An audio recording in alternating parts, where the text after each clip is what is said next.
Entonces, estamos nosotros viendo Marcos capítulo 1, verso del 9 al 11. Y estamos con el título El bautismo de Jesús. Esta sería la parte 2. El bautismo de Jesús, parte 2. Por favor, vayamos a Marcos capítulo 1, verso 9 al 11 y leamos el texto que hemos estado analizando desde la semana pasada. Dice así Marcos capítulo 1, verso 9 al 11. Dice así la palabra de Dios. Aconteció en aquellos días que Jesús vino de Nazaret de Galilea y fue bautizado por Juan en el Jordán. Y luego, cuando subía del agua, vio abrirse los cielos y al Espíritu como paloma que descendía sobre él. Y vino una voz de los cielos que decía: Tú eres mi Hijo amado, en ti tengo complacencia. Fin de la cita. ¿Qué hemos estado viendo desde la vez pasada? Hemos estado analizando el pasaje que nos habla del bautismo de nuestro Señor Jesucristo. Y ustedes recuerden que les presenté un bosquejo dividido en 3 partes, en el cual el punto número 1 era Jesús se bautizado por Juan el Bautista, y esto lo encontramos en el verso 9. Y para echar mano no solamente de este verso, sino de toda la palabra de Dios, estuvimos viendo otros pasajes de los otros evangelios que hablaban específicamente del bautismo de nuestro Señor Jesucristo. Entonces vimos que cuando se está refiriendo a aconteció en aquellos días, era cuando una gran cantidad de judíos estaba empezando a bautizar. Jesucristo bajó de la parte norte de Galilea, de la región de Galilea, más específicamente de Nazaret de Galilea, y bajó al sur, al Jordán, a la parte de Judá, bajó al río Jordán para encontrarse con Juan el Bautista y decirle: quiero ser bautizado por ti. A lo que aquí tuvo una conversación muy interesante, porque Juan el Bautista está diciendo: ¿Cómo yo te voy a bautizar si eres tú el que me tiene que bautizar a mí? Tú eres mayor que yo. A lo que nuestro Señor le contesta: ¿es eso verdad? Bueno, le contesta: deja tú, porque es necesario que se haga toda justicia. Él entendía: es verdad que yo soy mayor que tú, Juan el Bautista, pero también es realidad que yo tengo que cumplir toda la voluntad de Dios el Padre, y parte de esta voluntad es que yo cumpla toda justicia, y es necesario que yo dé evidencia a todos de que yo cumplo con toda la ley. Entonces, Juan el Bautista accede a que nuestro Señor Jesucristo sea bautizado, y así llegamos al punto número 2 del bosquejo, que es Jesús el Mesías aprobado por Dios, del verso 10 al 11, y aquí encontramos algo muy interesante. Encontramos no solamente que Juan el Bautista da testimonio de que Jesús, el hombre que se estaba bautizando en ese momento en el río Jordán, era el Mesías esperado, el ungido de Dios esperado por muchísimos años por el pueblo de Israel, sino también el Espíritu Santo y Dios el Padre dan testimonio de que este hombre llamado Jesús, que viene del pueblo pequeño de Nazaret, de la región de Galilea, es el Mesías esperado, es el hombre cuyo Dios ha escogido para llevar salvación a su pueblo.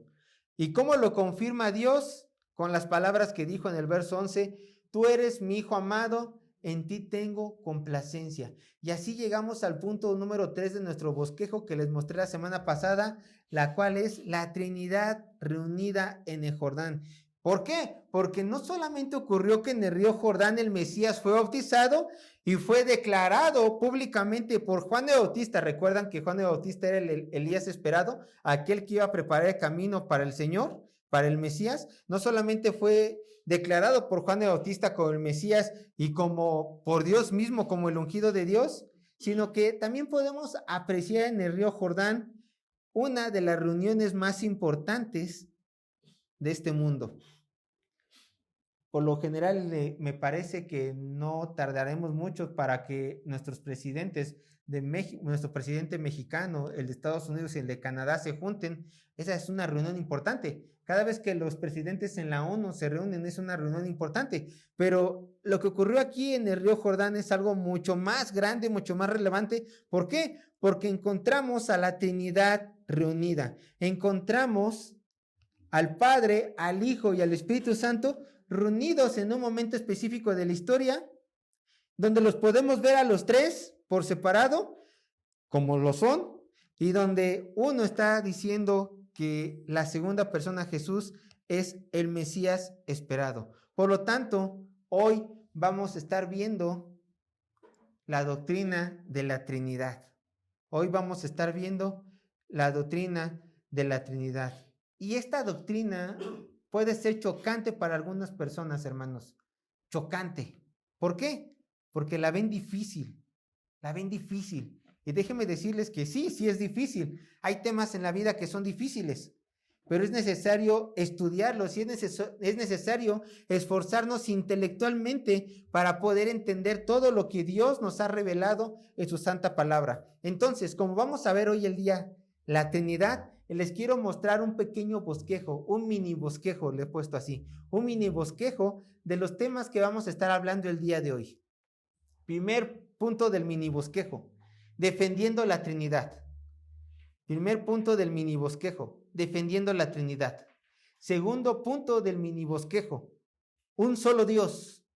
Segundo punto, un solo Dios.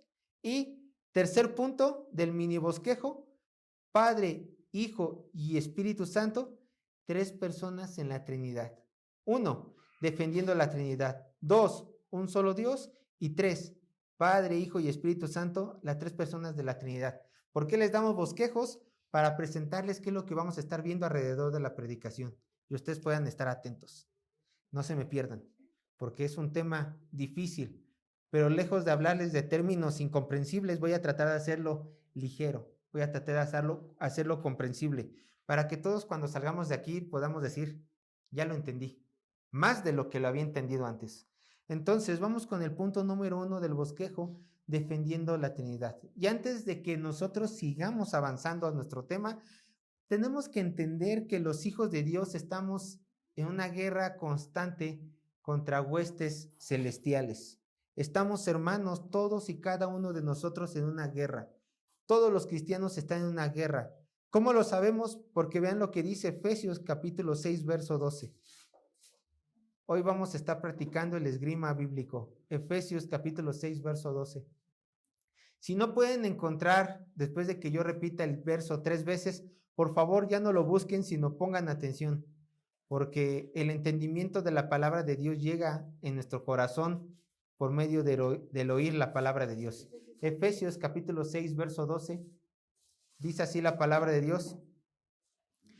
Porque no tenemos lucha contra sangre y carne, escuchen, sino contra principados, contra potestades, contra los gobernadores de las tinieblas de este siglo, contra huestes espirituales de maldad en las regiones celestes. Y es verdad que Satanás, una de sus artimañas favoritas para amedrentar a los hijos de Dios, para eliminar a los hijos de Dios, es volvernos mártires, o sea, atacarnos directamente y matarnos por nuestra fe. También es cierto que Satanás y todos sus demonios han ido mejorando en estas artimañas para hacer que caigamos de nuestra fe. Muchas veces él ya no prefiere atacarnos directamente porque ha aprendido que la sangre de los mártires es el abono de la iglesia de Cristo, y cada vez que hay mártires en nuestra nación y en otras naciones, el evangelio de Cristo crece mucho. Él ha aprendido una táctica que ha ido perfeccionando a través de los años, y es el engaño, la mentira. Hacer que las personas crean mentiras para que en un futuro estas personas crean que esta mentira sea verdad. Esto es lo que está haciendo Satanás. Por lo tanto, nuestra lucha no es física contra estos demonios, como en las películas, no puede ser física, sino ahora nuestra lucha contra estas huestes espirituales de maldad y contra los hijos del diablo, que son toda persona que no ha creído en Cristo Jesús para salvación. Nuestra lucha nunca va a ser física, sino va a ser intelectual, porque es aquí en la mente donde Satanás ataca, donde Satanás va a hacer creerte que estás haciendo bien cuando realmente estás viviendo en pecado. Es aquí donde Satanás entra. Y una vez que entra en tu mente, baja a tu corazón y tú dices, acepto tal pecado, acepto la pedofilia, acepto la homosexualidad, acepto 1000 cosas más que son malévolas ante los ojos de nuestro Dios. Pero bueno, hablando de la doctrina de la Trinidad, Satanás ha metido muchas mentiras dentro del círculo cristiano para que aquellas personas que se hagan llamar hijos de Dios crean ciertas mentiras. ¿Pero por qué creen estas mentiras dadas por Satanás? Porque no estudian la palabra de Dios. Porque si estas personas estudiaran la palabra de Dios, estas personas no caerían en mentiras del diablo.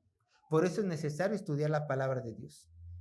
Entonces, con el estudio del día de hoy, aprenderemos verdades para echar abajo las mentiras de Satanás con respecto a la doctrina de la Trinidad.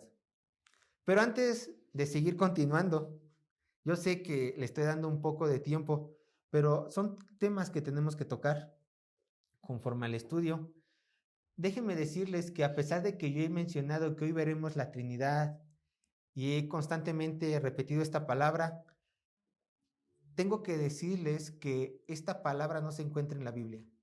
Si ustedes buscan el término Trinidad en la palabra de Dios, nunca lo van a encontrar. Nunca la van a encontrar porque no está en la Biblia. Sino que este es un término inventado en el siglo II por el teólogo llamado Tertuliano. ¿Por qué? Porque él encontró en sus estudios de la palabra de Dios que hay un solo Dios y que este solo Dios, único Dios, subsiste en tres personas, que es la Trinidad. Entonces, a raíz de lo que él encontró, hizo este término, lo inventó, Trinidad. ¿Qué quiere decir la palabra Trinidad? Se divide en dos componentes, tres, unidad, unidad. Ahora, nos podemos quedar con cara de que, bueno, ¿y qué quiere decir la palabra Trinidad? Trinidad. Les voy a dar, para el entendimiento de este concepto, tres definiciones de tres teólogos diferentes, para que lo podamos entender. Y quiero decirles que va a ser así, de la un poco más compleja a la más sencilla, para que la podamos entender. Primeramente, Paul Enns, en su libro Comentario Portavoz de Teología, da esta definición de Trinidad. Paul Enns, en su libro Compendio Portavoz de Teología, dice: la Trinidad está compuesta de tres personas unidas, sin existencia separada, unidad tan completamente que forma un Dios. La naturaleza divina subsiste en tres distinciones: Padre, Hijo y Espíritu Santo. Bien, primera definición. Ahora les voy a dar otra definición un tanto más concisa de James R. White en su libro llamado La Trinidad Olvidada. Y él dice: dentro del ser único que es Dios, existen eternamente tres personas coiguales y coeternas: el Padre, el Hijo y el Espíritu Santo. Ahora les voy a dar una mucho más sencilla, que es la definición histórica, la cual yo escuché en una predicación de R.C. Sproul. Escuchen, esta es la definición histórica. Es más, es la fórmula histórica. Dios es uno en esencia y tres en persona. Uno en esencia, tres en persona. Ya más tranquilo, pero no se preocupen. Vamos a ir desarrollando esto poco a poco. Y quiero mostrarles unos pasajes en donde nosotros claramente podemos ver la Trinidad. Claramente podemos ver la Trinidad. Les voy a dar 4 pasajes donde claramente se mencionan a las tres personas de la Trinidad. Vayan conmigo a 2 de Corintios, capítulo 13, verso 14. 2 de Corintios, capítulo 13, verso 14.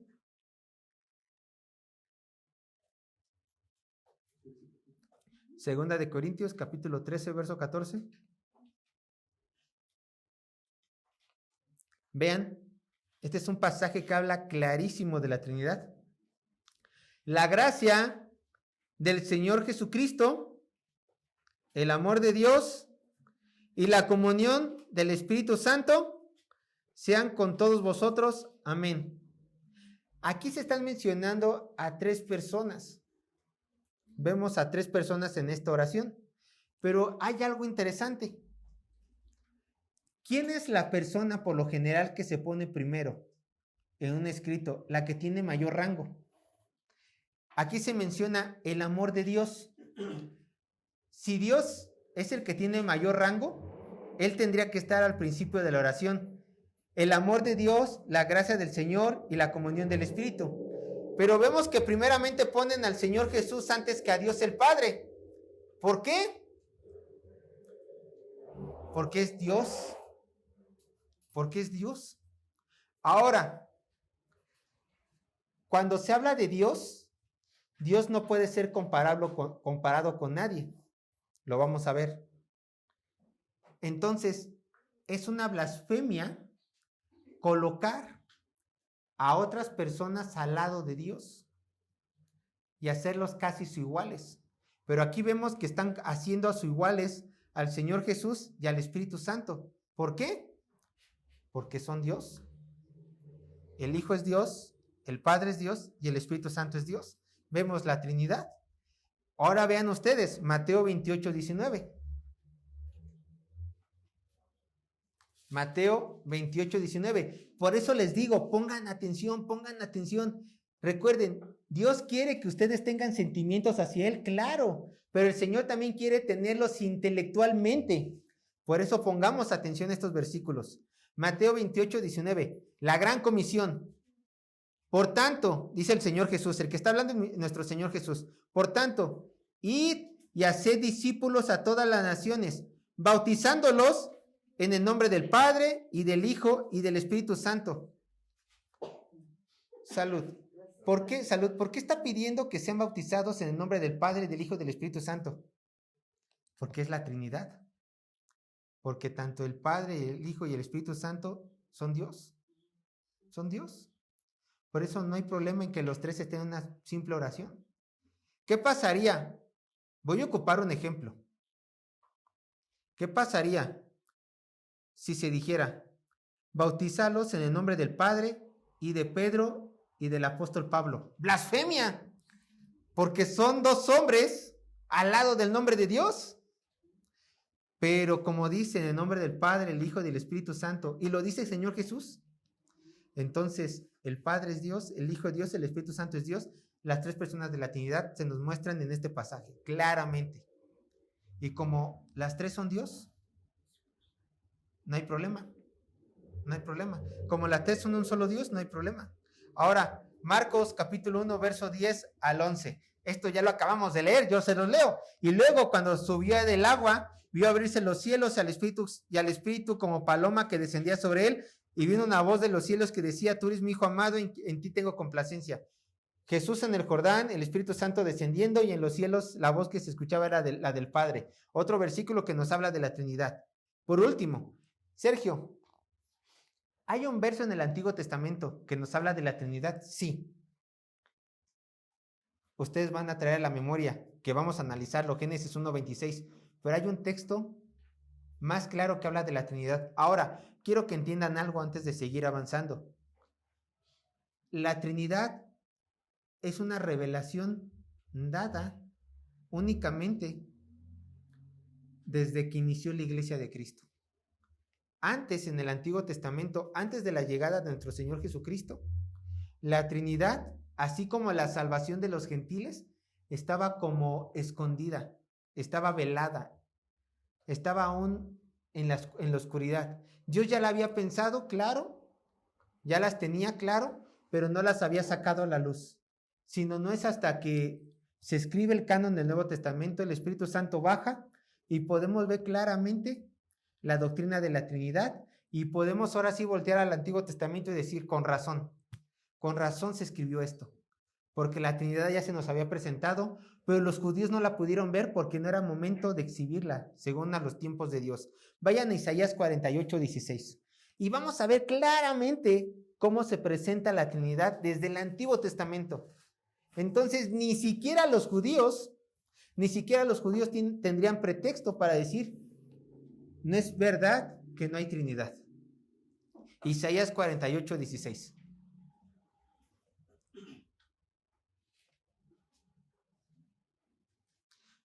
Isaías 48, 16. Dice así la palabra de Dios. Escuchen. Acercaos a mí. Oíd esto, dice la palabra de Dios. Desde el principio no hablé en secreto. Desde que eso se hizo. Allí estaba yo. Primera persona, ahí estaba yo.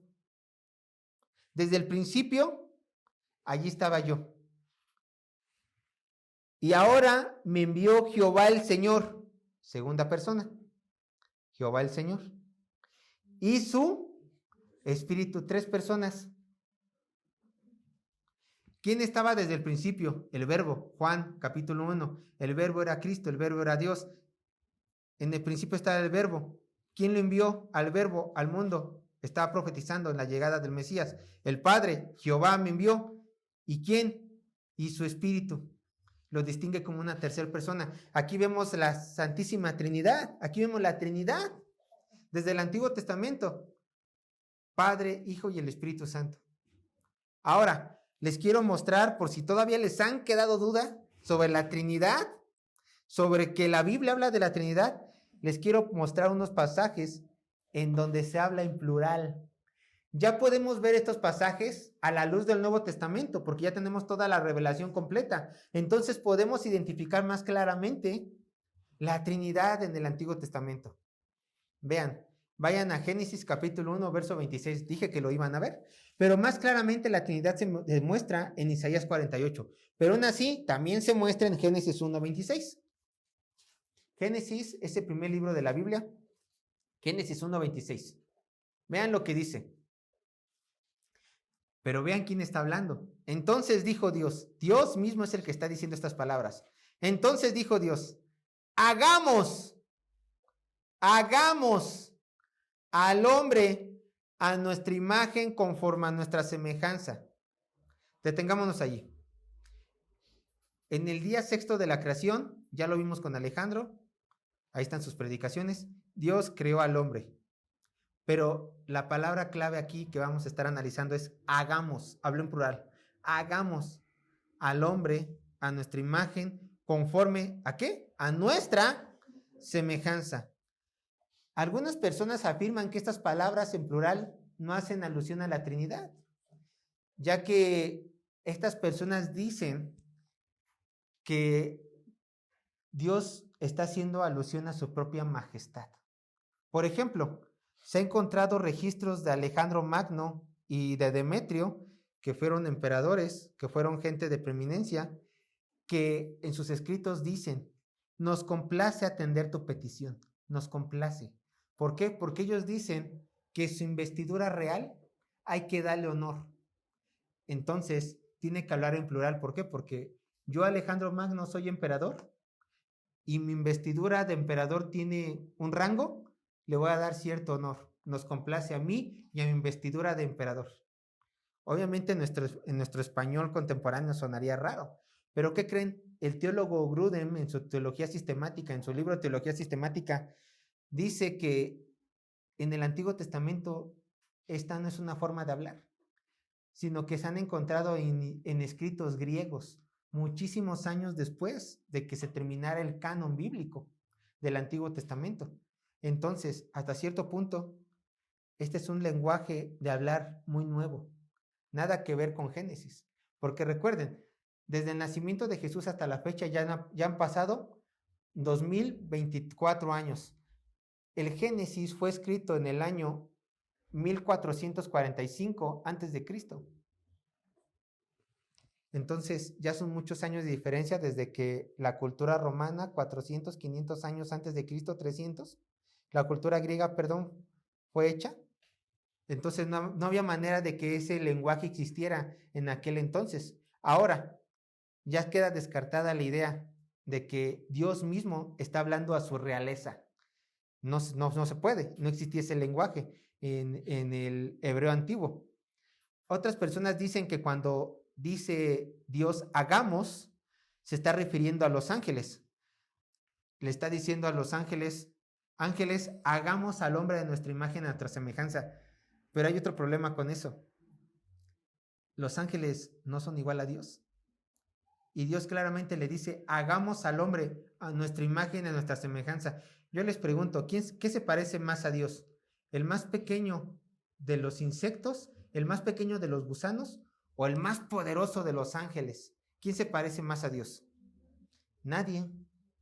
Porque como Dios no hay otro. Para que Dios sea Dios tiene que ser único. Entonces no puede ser comparado con los ángeles. Dios le tuvo que haber hablado a alguien igual a él. Hagamos. ¿A quién le estaba hablando? A la Trinidad. A la Trinidad. Entonces queda descartado que le habló a los ángeles, queda descartado que le habló a su realeza. Entonces esta es una conversación que tuvo Dios mismo con la Trinidad. Padre, Hijo y Espíritu Santo se pusieron de acuerdo y dijeron, hagamos al hombre a nuestra imagen, a nuestra semejanza. ¿Por qué? Porque no hay nadie como nosotros, no hay nadie a quien decirle, tú eres hecho a mi semejanza, sino solamente la Trinidad hago al hombre. También hay otros pasajes, por ejemplo, esto yo los leo, no se preocupen, Génesis 3:22. Y dijo Jehová Dios, he aquí el hombre es como uno de quién, de nosotros, es como uno de nosotros, una vez más. Hablando de la Trinidad, refiriéndose a la Trinidad. Y si quieren, acompáñame a Génesis 11:7. En la Torre de Babel, Dios estaba ya a punto de confundir las lenguas. Génesis 11:7. Nuestro Señor ya estaba a punto de confundir las lenguas. Ahora pues, descendamos, vean cómo habla en plural. El que está hablando es Dios. Descendamos y confundamos allí su lengua, para que ninguno entienda el habla de su compañero, la Trinidad. ¿A quién Dios le puede hablar como un igual? Pues a Dios mismo, a la Trinidad misma. Descendamos, confundamos, hagamos nosotros. Dios jamás le va a pedir consejo a un ángel.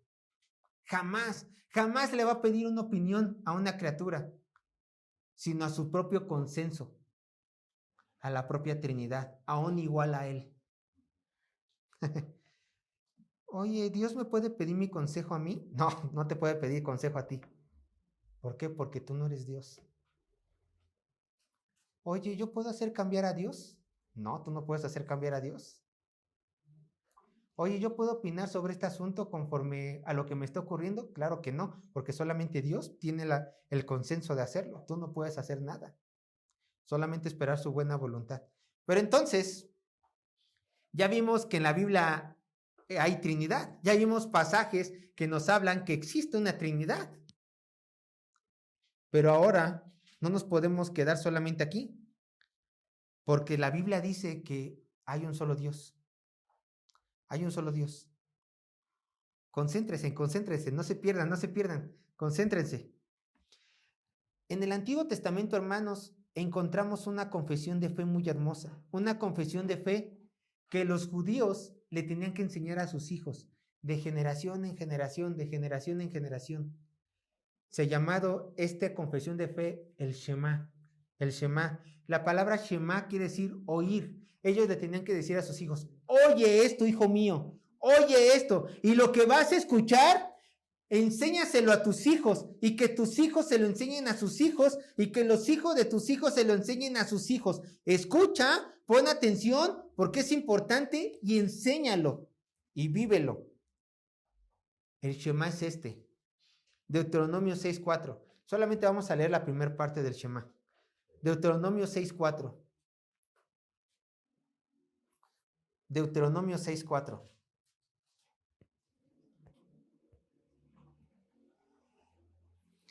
Deuteronomio 6:4 dice así el Shema. Igual que los padres le decían a sus hijos, yo les digo a ustedes, escuchen, aprendan y enséñenlo. Escuchen. Oye Israel, Jehová nuestro Dios, Jehová uno es. Oye, Sergio, pero acabamos de hablar de la Trinidad. Sí, claro. Está el Padre, el Hijo y el Espíritu. Y el Padre es Dios, el Hijo es Dios, el Espíritu Santo es Dios. Pero la Escritura dice, un solo Dios. Oye, Israel, Jehová nuestro Dios, Jehová uno es. Y uno puede decir, Sergio, la Biblia se está contradiciendo. No. Ahorita vamos a ver por qué no. En primer lugar, tanto judío como cristiano, cuando escuche estas palabras, tiene que decir amén. Así sea. Eso dice la Escritura. Yo creo que tenemos solamente un solo Dios. Porque eso lo dice. Existe solamente un solo Dios. Pero en el español se pierde la palabra uno. Para nosotros, cuando leemos Jehová uno es, entendemos que es uno, un individuo. Pero en el hebreo se entiende mejor. La palabra uno en el hebreo es la palabra echad. Echad. Jehová echad es. Jehová uno es. Y tú dirás, bueno, Sergio, ¿cuál es el significado de la palabra echad? Escucha con atención.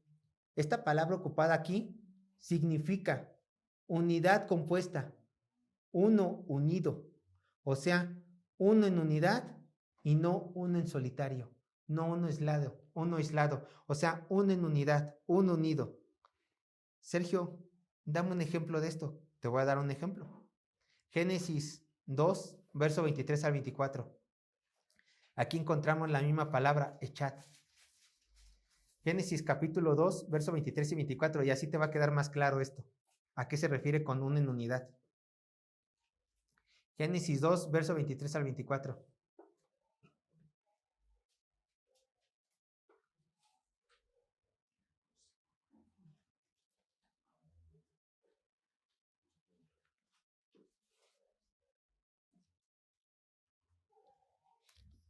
¿Listos? Génesis capítulo 2, verso 23 a 24 dice, dijo entonces Adán, esto es ahora hueso de mi hueso y carne de mi carne. Esta será llamada varona, porque del varón fue tomada. Por tanto, dejará el hombre a su padre y a su madre, y se unirá a su mujer, y serán una sola carne, y serán echad sola carne. Aquí Dios formó a Eva y le está diciendo, únanse. Y aún el Señor dijo, por tanto, dejará el hombre a su padre, a su madre, y se unirá a su mujer, y serán una sola carne. Ahora, matrimonios, yo no veo que estén fusionados con sus esposas. No están fusionados. Porque si no estarían hecho uno, se fusionarían. Porque aquí dice, y serán una sola carne. No lo veo fusionados. Como en una caricatura, no, fusión. Y los dos se fusionan. No, no están fusionados. Pero, ¿por qué dice una? Porque un matrimonio es una unidad. Ya no son individuos, ahora son ¿qué? Un matrimonio. Están unidos en unidad. No dice el matrimonio es uno, una unidad formado por dos personas, una familia. Una familia es una unidad de varias personas que componen una familia. Ese mismo significado, una en unidad. Dios es uno en una unidad que es conformada por tres personas. ¿Me explico? Porque es la misma palabra. Si ustedes lo recordarán en Nehemías capítulo 8, me parece que es el verso 1. Y todo el pueblo salió como un solo hombre, como echad. Todo el pueblo de Israel en ese momento se fusionó y creó una masa ahí grandota de un montón de gente. ¿No? Pues no. Sino que se está refiriendo que se unió como un solo hombre, nada más. Echad se unió en unidad. Esa es la misma palabra. Entonces, cuando el Shema dice, oye Israel oye Israel, Jehová nuestro Dios, Jehová uno es, está diciendo, nuestro Dios es uno en unidad. Es uno en unidad. De esta misma forma podemos decir que Dios es uno en esencia, uno en unidad, lo que significa que las tres personas que componen la Trinidad poseen todos y cada uno de los atributos divinos, siendo un solo Dios. Entonces, ¿los cristianos somos monoteístas? O sea, ¿los cristianos creemos en un solo Dios? Claro, un solo Dios que subsiste en tres personas. Una unidad, un solo Dios. Y en esta unidad hay tres personas, que las tres personas comparten la divinidad, que las tres personas son Dios. Un solo Dios, tres personas. Ahí está. Somos monoteístas. ¿Qué dice el Nuevo Testamento? Vayan a 1 Corintios 8:4. Y casi en medio del versículo, 1 Corintios 8:4.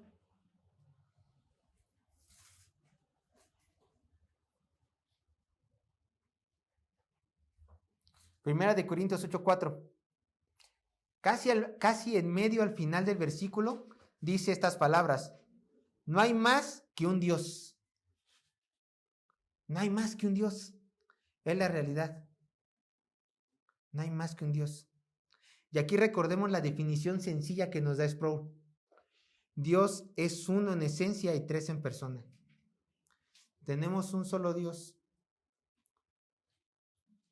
Un solo Dios en esencia y tres en personas. Y estas tres personas tienen esencia de Dios. Subsisten en Dios. Un solo Dios, tres en persona. Y aunque es verdad que las escrituras hablan de un solo Dios, también las mismas escrituras encontramos que este Dios, que es uno en esencia, encontramos que subsiste en tres personas. Padre, Hijo y Espíritu Santo. Y así pasamos al punto número 3 del bosquejo, de este mini bosquejo. Padre, Hijo y Espíritu Santo, las tres personas de la Trinidad. Y antes de continuar debemos de entender la palabra persona. La palabra persona, encontrada en nuestra definición, recuerden la definición que les di de Sproul, Dios es uno en esencia y tres en persona, nos habla de que tanto el Padre, el Hijo y el Espíritu Santo son personas en el sentido de que poseen cada uno conocimiento, sentimientos y una voluntad. A esto nos estamos refiriendo, de que cada una de las personas, Padre, Hijo y Espíritu Santo, poseen conocimiento, sentimiento y voluntad. Y aunque las tres personas de la Trinidad coexisten una con la otra y subsistan subsistan las tres en la esencia divina, no podemos olvidarnos de que cada uno, Padre, Hijo y Espíritu Santo, es un individuo, o sea, es decir, tienen su propia personalidad y cuentan con roles establecidos dentro de la creación. Todo esto sin interferir en lo más mínimo en la unidad, ya que vemos también en las Escrituras que la Trinidad siempre trabaja en unidad. Vean, Mateo 4:1. Mateo 4:1.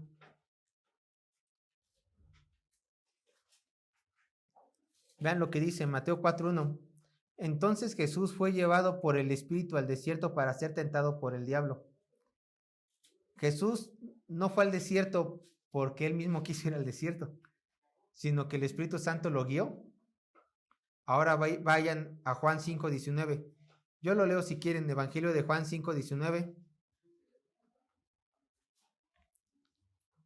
Evangelio de Juan 5:19. Vean, respondió entonces Jesús y les dijo, de cierto os digo, no puede el Hijo hacer nada por sí mismo, sino lo que ve hacer al Padre, porque todo lo que el Padre hace también lo hace el Hijo igualmente. Entonces, por medio de estos pasajes vemos que la Trinidad constantemente está unida. La Trinidad siempre va a tomar sus decisiones juntas, nunca va a actuar por separado, pero en esta unidad que es la Trinidad, en este un solo Dios en esencia, las tres personas de la Trinidad tienen características personales. Son individuos en esta misma unidad. Nada harán por separado, pero cada una tiene roles, cada una tiene su personalidad, cada una tiene sus propias tareas. Por supuesto que esta unión es tan estrecha que ninguna criatura la puede llegar a tener. Solamente Dios puede tener esta estructura, esta autoridad. Solamente la esencia de Dios puede tener esta unión.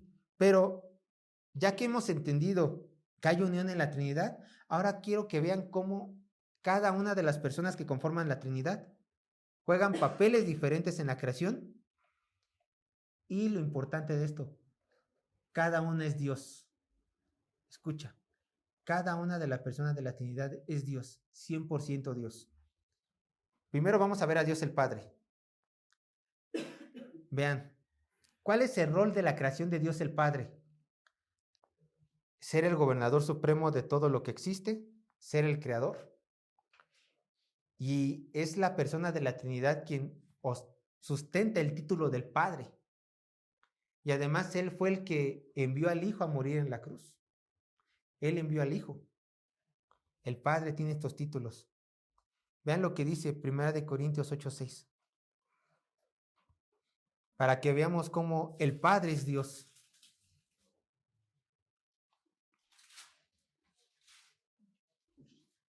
Yo sé que se están esforzando por entender este tema. Esfuércense, por favor, esfuércense.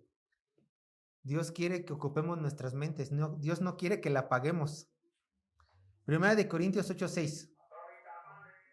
Vean, para nosotros, sin embargo, solo hay un Dios. Escucha, ¿quién es ese Dios? Lo dice ahí, el Padre, del cual proceden todas las cosas, y nosotros somos para Él. Ahí está, Dios el Padre. En el Nuevo Testamento se nos dice que el Padre es Dios. Ahora vamos a un pasaje del Antiguo Testamento, Salmo 24, verso 1 al 10. Salmo 24, 1 al 10.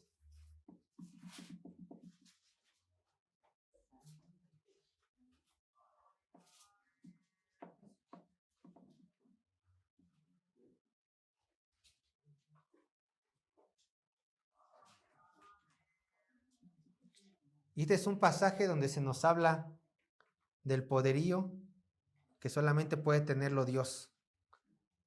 Escucha. De Jehová es la tierra y su plenitud. Ya lo vimos en 1 de Corintios. Solamente a Dios le pertenece todas las cosas creadas. De Jehová es la tierra y su plenitud, el mundo y los que en él habitan. Verso 10. ¿Quién es este rey de gloria? Jehová de los ejércitos. Él es el rey de gloria, Selah. Pero el Padre posee algunas características, posee algunos que se llaman atributos. Posee ciertos atributos que solamente lo tiene la divinidad. No les voy a dar versículos de cada atributo, no nos alcanzaría el tiempo, pero sí voy a mencionar los atributos que el Padre tiene como Dios. ¿Y qué creen? Estos mismos atributos también los tiene el Hijo y el Espíritu Santo, porque son Dios mismo. Primeramente, el Padre es santo. ¿Qué quiere decir esto? No solamente que está alejado del pecado. La palabra santo quiere decir cortado y separado.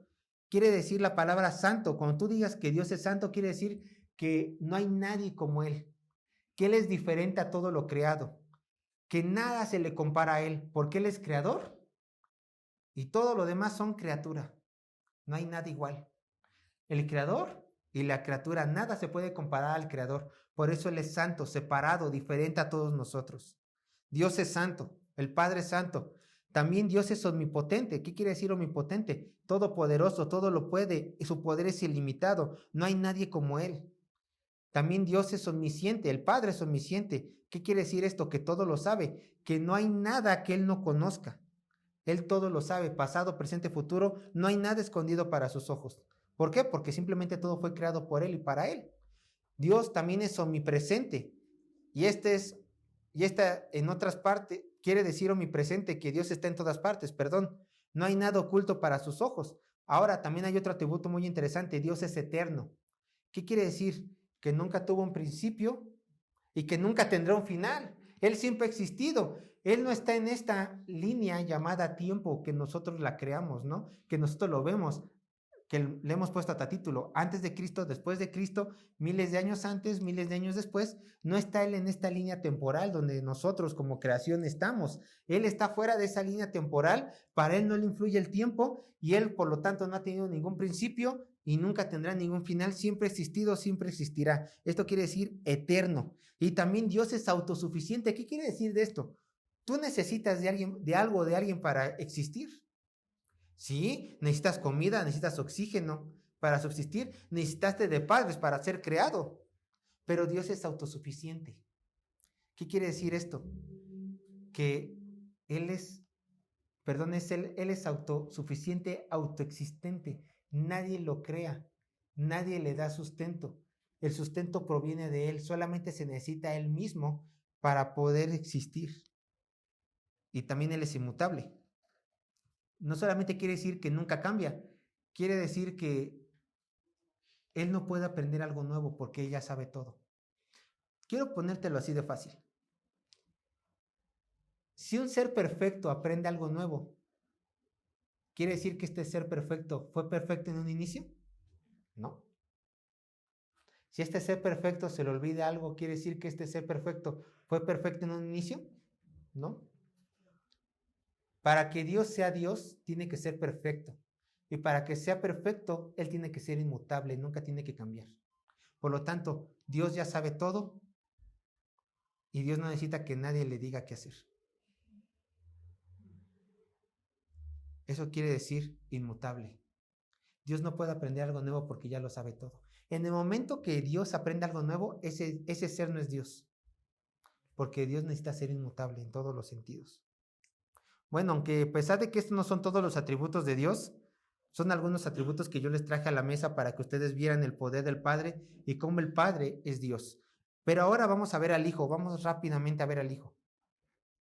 Y vamos a ver cómo el Hijo es Dios. Y aquí ya empezamos con problemas. ¿Por qué? Porque para todos es fácil ver al Padre como Dios. Para todos es muy fácil ver al Padre como Dios. Pero cuando le dices a la gente de allá afuera, a los inconversos, Cristo es Dios, se empiezan a reír. Ja, ja, ja, ja, ja. ¿Cómo es posible que Cristo sea Dios? Cristo habló mucho, existió. Pero Dios mismo, claro, la Escritura da testimonio de esto. Pero antes de ver la deidad de Cristo, vamos a ver su rol en la creación. Primeramente, es quien por todo fue hecho, así lo menciona la Escritura. Es por quien todo fue hecho. Es el Señor de todo lo creado y el Salvador de la humanidad, ya que se ofreció en la muerte de la cruz para perdón de nuestros pecados. También es la persona de la Trinidad que tiene el título del Hijo y en quien el Padre se complace. Y así yo les quiero hablar en el concilio de Nicea, hermanos. ¿Ustedes sabían que a través de la historia de la iglesia ha habido concilios? Bueno, se los menciono. Y el concilio de Nicea es en el primer concilio donde se habló de la deidad de Cristo y donde se empezó a tocar el tema de la Trinidad. Antes del año 312 después de Cristo, el imperio romano era un imperio pagano. Pero con la llegada de Constantino al poder al imperio romano dijo, ahora quiero que todo el imperio sea cristiano. Para unificar su imperio, ahora quiero que todo el imperio sea cristiano. Pero empezaba a notar que dentro del cristianismo todavía no nos poníamos de acuerdo en ciertos temas. Entonces, él dijo, voy a reunir un concilio con los mayores pensadores cristianos del imperio para llegar a un acuerdo. ¿Cristo es Dios o Cristo no es Dios? Entonces, se mandaron a llamar a dos cristianos muy importantes. Cada uno tenía un punto diferente. A Arrio, los arrianos, él provenía de Alejandría, de la parte de Egipto, de Alejandría, y él sostenía que Cristo es una criatura creada, que tenía divinidad solo porque Dios le complacía darle de esta divinidad. Y como fue la primer criatura de la creación, y Dios mandó a que esta criatura tenía divinidad, decía Arrio, pues está bien que la adoremos. Por eso encontramos pasajes en las Escrituras donde podemos adorar a Cristo. Esta es una herejía, hermanos. Entonces subió al púlpito Atanasio, que es la persona que decía, no es cierto. La Escritura jamás menciona que Cristo es una criatura creada, sino que a Cristo se menciona como 100% Dios. Terminado el concilio, ustedes lo pueden encontrar en un libro de historia cristiana. Terminando el concilio, se llegó a la conclusión, por medio de las Escrituras, y no por medio de conocimiento humano, sino por medio de las Escrituras, que Cristo era 100% hombre, 100% Dios, hecho de la sustancia del Padre. Bueno, la Trinidad.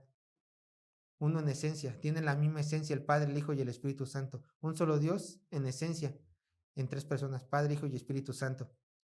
Entonces a Arrio se le condenó como herejía. Y estas ideas de que Cristo no era Dios, sino una persona, sino un ser creado con divinidad, son de procedimientos gnósticos, donde veían la materia mala y donde veían a Dios como supremo, que no tenía que tocar la materia. Pero se olvidaban de Génesis, que Dios mismo creó la materia, por lo tanto no podía ser mala. Bueno, desde muy temprano de la historia, como ya lo vimos, intelectuales, testigos de Jehová, islámicos, algunos judíos, mormones, siempre han dicho, Cristo no es Dios. Si tú platicas con estas personas, testigos de Jehová, mormones, islámicos, algunos judíos intelectuales, siempre se van a ir con la tangente y te van a decir, Cristo es una criatura muy poderosa, Cristo no es Dios. Es el ángel Miguel, a lo mejor algunos te dicen. Pero ¿qué dice la Biblia? Vamos a Isaías capítulo 9, verso 6. ¿Por qué? Porque todo el pensamiento del cristiano tiene que estar regido por la Biblia. Siempre, siempre, siempre. Y tú te tienes que esforzar para entender la palabra de Dios. Isaías capítulo 9, verso 6. Encontraremos que la segunda persona de la Trinidad es 100% Dios. Vean, Isaías capítulo 9, verso 6. Dice así, porque un niño nos es nacido, hijo nos es dado, y el principado sobre su hombro, y se llamará su nombre admirable, consejero, Dios fuerte, Padre eterno, príncipe de paz. A ver. Al Mesías, que es Cristo, ¿se le va a llamar Padre eterno? Porque aquí está mencionando que es un título que él tiene. Esto sería una blasfemia, a menos que Cristo fuera Dios mismo, porque estos son títulos de Dios. Solamente uno puede ser admirable, consejero. Solamente uno puede ser Dios fuerte. Solamente uno puede ser Padre eterno. Solamente uno puede ser príncipe de paz. Son títulos de Dios. Y si Cristo, el Mesías, iba a compartir estos títulos, esto quiere decir que Cristo era Dios. Cristo es Dios. Vayan conmigo. Juan, capítulo 5, Evangelio de Juan, capítulo 5, versos 17 y 18. Juan, capítulo 5, versos 17 y 18. Juan, capítulo 5, versos 17 y verso 18. Escucha. Y Jesús les respondió, mi padre hasta ahora trabaja y yo trabajo. Por esto los judíos son más procuraban matarle, porque no solo quebrantaba el día de reposo, sino que también decía que Dios era su propio padre, haciéndose igual a Dios. Los judíos decían, a ver, Jesús, deja ver si te entendimos bien. ¿Tú dices que tu padre es Dios? Así es, mi padre es Dios. Y los judíos le respondían, blasfemia. ¿Por qué? Porque si dices que tu padre es Dios, entonces estás diciendo que tú eres Dios. Porque de la esencia divina tiene que salir algo divino. Aclaro, Cristo no fue creado, pero este era el razonamiento de los judíos. De lo divino sale lo divino. Como por ejemplo, con todo respeto, si su matrimonio se embaraza, ¿va a salir un pato? ¿No? ¿Va a salir qué? Otro hombre. Alguien de su misma naturaleza, de los padres. Si un perro se cruza con otro perro, perdón, pero no va a salir un gato, va a salir un canino, algo de la misma naturaleza de los padres. Bueno, aquí le estaban confesando y Cristo confesó, yo soy de la misma naturaleza que el Padre. Si Padre es Dios, yo soy de su misma naturaleza. No porque Cristo haya sido engendrado, sino porque Cristo era la segunda persona de la Trinidad, eterna, autoexistente. ¿Sí? Entonces aquí estaba diciendo, sí, yo soy Dios. Hebreos 1:3.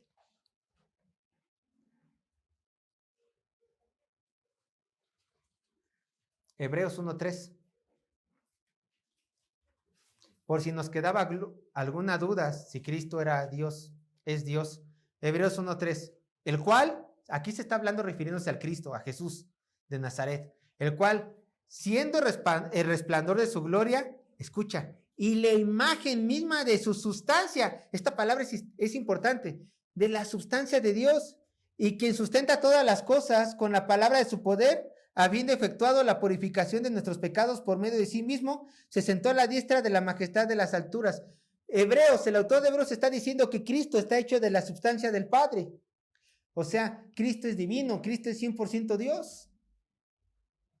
Un solo Dios en sustancia, 3 en personas. Ahí está. Juan, capítulo 10:30, yo lo leo. Yo y el Padre, uno somos. Unidad, ¿se acuerdan? Una unidad. Uno somos. ¿Por qué? Porque somos un solo Dios.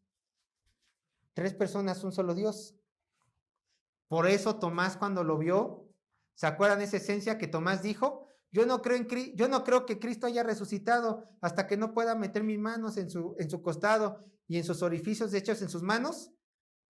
Cristo se le aparece, le dice a Juan, mete tus manos. Entonces, dice Juan 20:28, entonces Tomás respondió y dijo, Señor mío, Dios mío. Se sorprendió de verlo.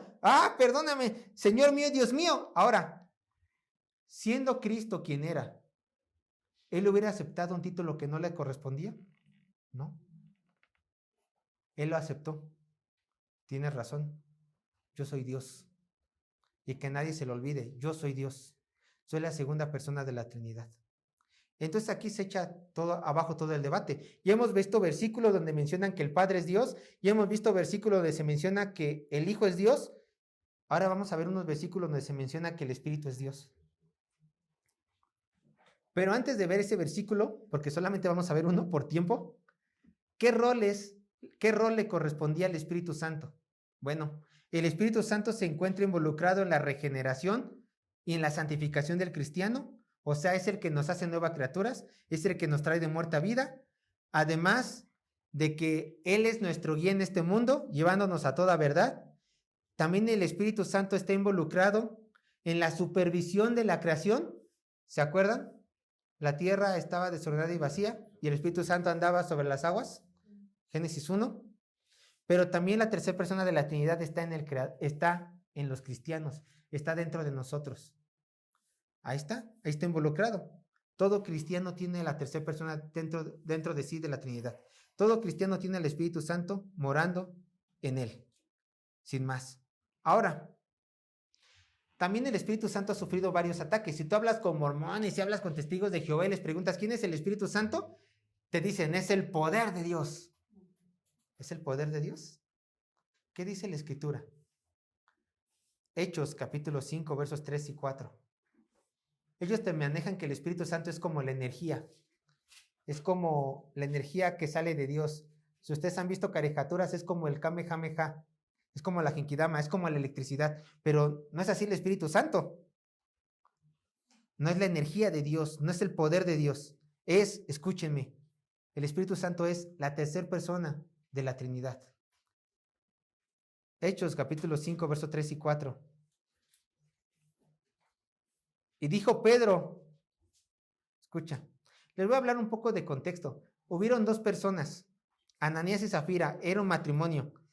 Ellos dijeron, voy a vender mi terreno y todo lo que saque de este terreno que voy a vender, lo voy a donar a la iglesia de Cristo. Ellos lo prometieron, pero Ananías y Zafira se pusieron de acuerdo y lejos de cumplir con su palabra, le quitaron parte del dinero del terreno. Y entonces ocurre esto. Y dijo Pedro, Ananías, escucha, ¿por qué llenó Satanás tu corazón para que mintieses al Espíritu Santo y sustrajeses del precio de la heredad? ¿A quién le mintió? Al Espíritu Santo. Eso es importante. ¿A quién le mintió? Al Espíritu Santo. Verso 4. Reteniéndola, no se te quedará a ti, y vendida, ¿no estaba en tu poder? ¿Por qué pusiste esto en tu corazón? No has mentido a los hombres, sino a Dios. Ahora, ¿a una energía se le puede mentir? Claro que no. Solamente se le puede mentir a un ser consciente, una persona. Pero aquí mencionen, aquí en primero en el verso 3 dice que se le miente al Espíritu Santo. Y después aquí dice que se le miente a Dios. Por lo tanto, el Espíritu Santo es Dios. Ahí lo tenemos. El Espíritu Santo es Dios. Entonces, después de ver esto, podemos ahora sí afirmar y entender. Dios es uno en esencia y tres en ¿qué? Tres en personas. Les voy a decir, imagínense que aquí está. Esta es la forma en la cual históricamente la iglesia ha hecho el diagrama de la Trinidad. No es perfecto, pero se le puede entender. Dios, en esencia aquí en medio. El Padre, el Hijo y el Espíritu Santo. Dios es el Padre y el Padre es Dios. Dios es el Hijo y el Hijo es Dios. Dios es el Espíritu Santo y el Espíritu Santo es Dios.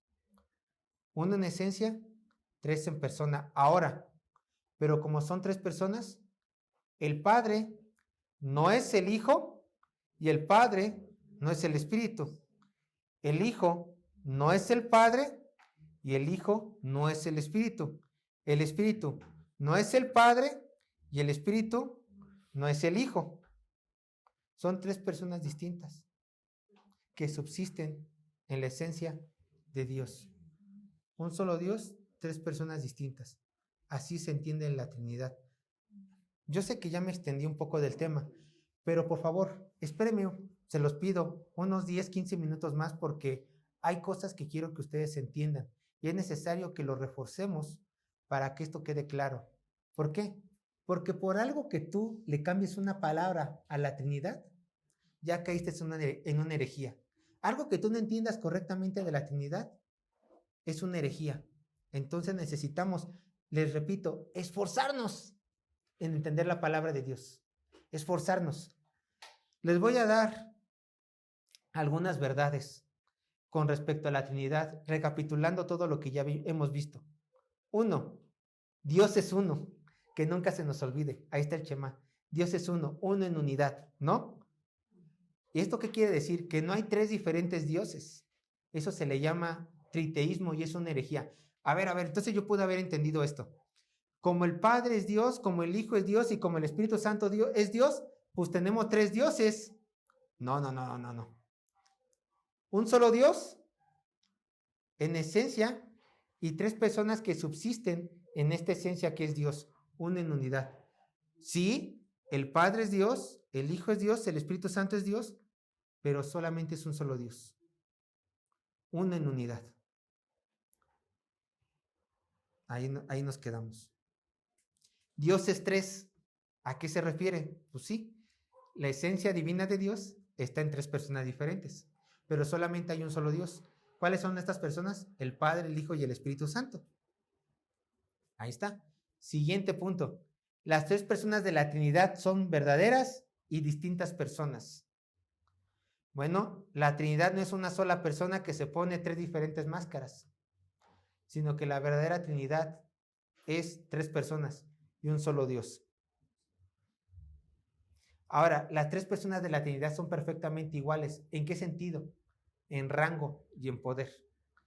Quiero que entiendan esto. Es verdad que hay una distinción. ¿En qué sentido?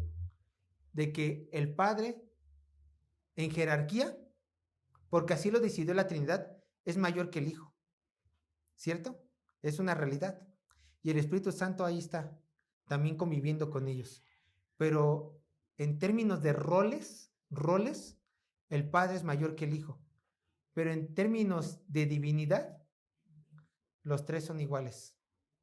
Hacen diferentes cosas los 3. En roles son diferentes, pero en divinidad son completamente iguales. ¿El Padre es más Dios que el Hijo? No. ¿El Padre es más Dios que el Espíritu Santo? No.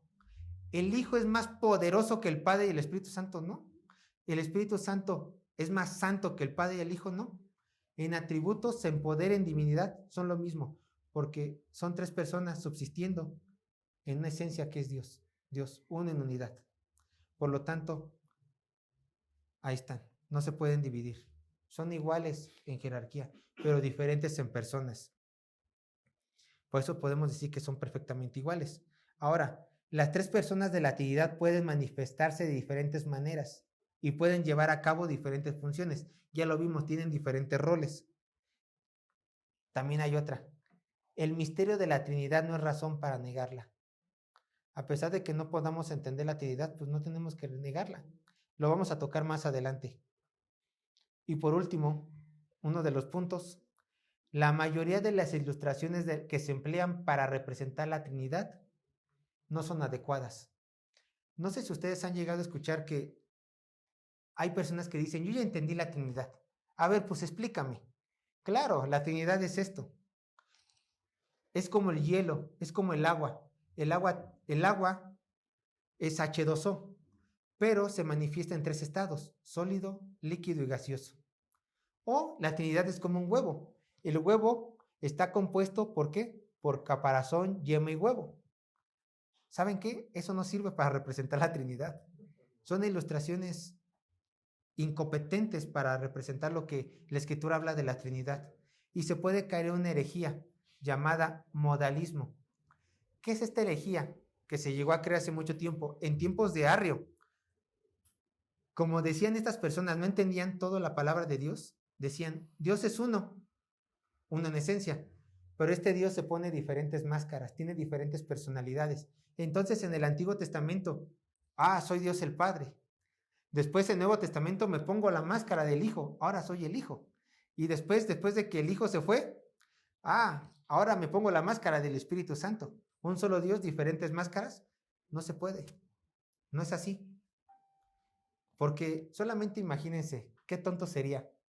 ¿Se acuerdan del primer versículo que leímos de Mateo 1, del 9 al 11? Estaba el Hijo bautizándose, el Espíritu Santo descendiendo y el Padre hablando en los cielos. Si fuera un Dios con 3 máscaras, entonces estaría, ay, me estoy bañando, me estoy sumergiendo en el Jordán, rápido, rápido, rápido, me voy a bajar y yo mismo voy a estar bajándome en forma de paloma y rápido, rápido, rápido me subo a los cielos y voy a decir, este es mi hijo amado, o sea, yo mismo, en mí tengo complacencia. No, ¿se dan cuenta la ridiculez? Pero ¿cómo se entiende esto? 3 personas diferentes, Padre, Hijo y Espíritu Santo, y uno en esencia, Dios, un solo Dios. Ay, bueno, hermanos, después de haber estudiado todo esto, pues a lo mejor ustedes me podrían decir, ¿cuál es la aplicación de todo esto? Solamente vi información, información, información. ¿Cuál es la aplicación de todo esto? Me llenaste de información, me dijiste que pusiera atención, me dijiste no te duermas. ¿Cuál es la aplicación de todo esto? Pues una aplicación muy grande, hermanos. La aplicación más grande que puedes adquirir, conocimiento de tu Dios. Dios quiere que le conozcas para que le adores correctamente. Entiende esto. Dios no quiere que le adores como tú quieres adorarle. Dios no acepta tu adoración si no es bíblica.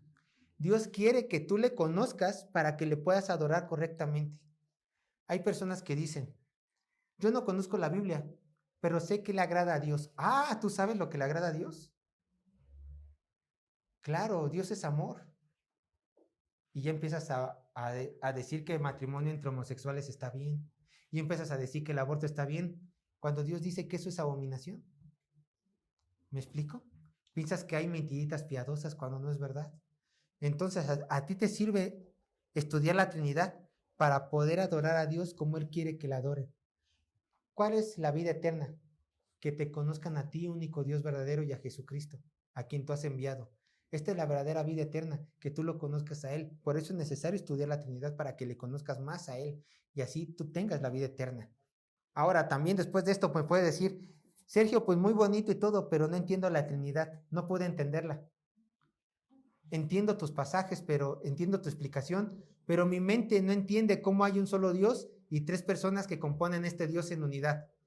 Y yo te voy a decir lo mismo que los grandes teólogos han hecho, pues yo tampoco lo entiendo. Pero es lo que Dios enseña en su palabra. Un solo Dios, 3 personas que subsisten en esta deidad. Nadie lo puede entender. Ahora te estoy diciendo que tú necesitas entender la Trinidad al 100%, no, porque nunca lo vas a poder hacer. Simplemente te estoy diciendo, acepta la Trinidad porque es una verdad encontrada en la palabra de Dios.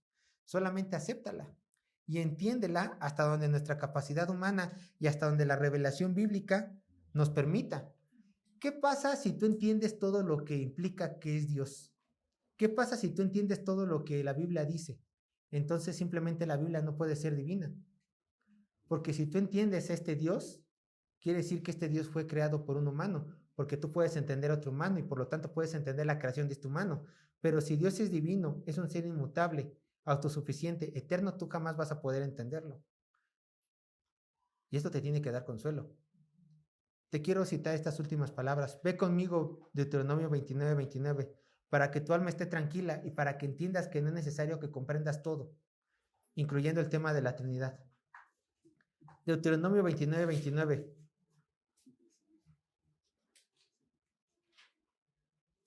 Escucha esto.